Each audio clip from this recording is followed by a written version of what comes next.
Hello friends, welcome to Kanish குட்டி channel. நம்ம இன்றைக்கி ஒரு சூப்பரான இன்ட்ரெஸ்டிங்கான வீடியோ தாங்க பார்க்க போகிறோம். ரொம்பவே எம்மியாக தக்காளியை வச்சு சீஸை வச்சு ஒரு ஈவினிங் ஸ்நாக்ஸ் பார்க்கலாம் வாங்க. அதுக்கு முன்னாடி நம்ம சேனலை நீங்கள் இப்போ தான் ஃபர்ஸ்ட் டைம் பார்க்குறீங்கன்னா அப்படியே சப்ஸ்கிரைப் பண்ணி வச்சுக்கோங்க. பக்கத்தில் இருக்க பெல் ஐகானை கிளிக் பண்ணி வச்சுக்கோங்க. அப்போ தான் நான் போடுற வீடியோஸ் எல்லாம் உங்களுக்கு நோட்டிஃபிகேஷனில் வரும். வாங்க வீடியோக்குள்ளே போகலாம்.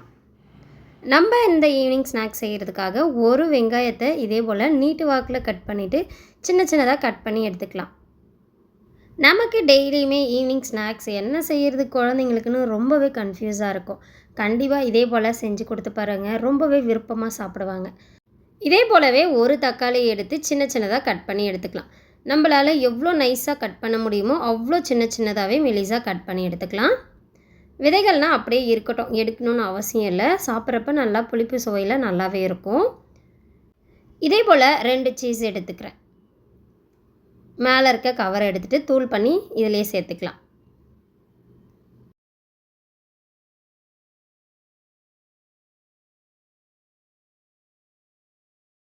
அவ்வளோதாங்க. எடுத்து வச்சுருந்த 2 சீஸையும் சேர்த்துட்டு ஒரு பவுலில் சேர்த்துக்கலாம். கட் பண்ணி வச்சுருக்க வெஜிடபிளை கூட பச்சை மிளகாய் 1 கட் பண்ணி சேர்த்துக்கிட்டேன். கொத்தமல்லி தேவையான அளவு கட் பண்ணி சேர்த்துக்கிட்டேன். இன்னும் 2 தக்காளி எடுத்து இதே போல் ரவுண்டாக கட் பண்ணி எடுத்துக்கலாம். பாருங்கள், இதே போல் தான். ரொம்ப நைஸாக இருக்கணும்னு அவசியம் இல்லை. இதே போல் கொஞ்சம் கனமாக இருந்தாலே ஓகே தான். உள்ளே இருக்க விதைகளை நான் இப்பயுமே எடுக்கலை. 1/4 ஸ்பூன் அளவு சால்ட்டு, 1/4 ஸ்பூன் அளவு பெப்பர் சேர்த்துட்டு நல்லாவே மிக்ஸ் பண்ணி விட்டுக்கலாம். நம்ம இதுலேயும் சீஸ் சேர்த்துருக்கோம். நம்ம மேலே டாப்பிங்கும் சீஸ் சேர்க்க போகிறோம். அதனால் சாப்பிட்றப்ப சூப்பராக இருக்கும். நல்லாவே மிக்ஸ் பண்ணி எடுத்துக்கிட்டேன். இதே போல் ஒரு ஸ்பூன் வச்சு நம்ம கட் பண்ணி வச்சுருக்க தக்காளிக்கு மேலே ஃபில் பண்ணிடலாம். பாருங்கள், இதே போல் தான். நமக்கு எவ்வளோ வெஜிடபிள்ஸ் வேணுமோ அவ்வளோ அளவுக்கு வச்சுக்கலாம்.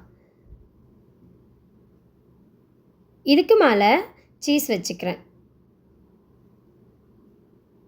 சின்ன சின்னதாக கட் பண்ணி வச்சுக்கிட்டேன். அடுப்பில் தவா வச்சுருக்கேன். நல்லாவே காஞ்சிடுச்சு. நம்ம ரெடி பண்ணி வச்சுருக்கேன் தக்காளி சீஸை இதுக்கு மேலே வச்சுக்கலாம். பட்டர் இருந்தால் சேர்த்துக்கோங்க, அப்படி இல்லாட்டி நெய் சேர்த்துக்கோங்க. நான் இன்றைக்கி நெய் தான் சேர்த்துருக்கேன். ஒரு மூடி போட்டு மூடிடலாம். கேஸை மீடியம் ஃப்ளேம்லேயே வச்சுக்கலாம். 2 நிமிஷம் கழித்து ஓப்பன் பண்ணி காட்டுறேன். பாருங்கள், எவ்வளோ எம்மையாக செம்மையாக நல்லாவே மெல்ட் ஆகிருக்கு. பாருங்கள், சீஸ் எல்லாமே சாப்பிட்றதுக்கு அவ்வளோ ஜூஸியாக இருந்தது. கண்டிப்பாக ட்ரை பண்ணி பாருங்கள். இப்போ ஒரு பிளேட்டுக்கு மாற்றிக்கலாம்.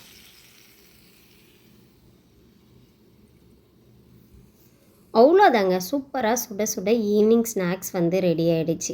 இந்த தக்காளி சீஸ் ஈவினிங் ஸ்நாக்ஸில் ரொம்பவே ஹெல்த்தியான வெஜிடபிள்ஸ் தான் சேர்த்துருக்கு. கண்டிப்பாக குழந்தைங்களுக்கு கொடுங்க, ரொம்பவே ஹெல்த்தியாக ஃபீல் பண்ணுவாங்க.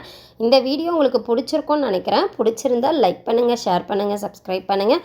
அப்படியே பக்கத்தில் இருக்க பெல் ஐக்கானையும் கிளிக் பண்ணுங்கள். இன்னொரு சூப்பரான வீடியோவில் நெக்ஸ்ட்டு மீட் பண்ணுவோம். தேங்க்யூ ஃபார் வாட்சிங்.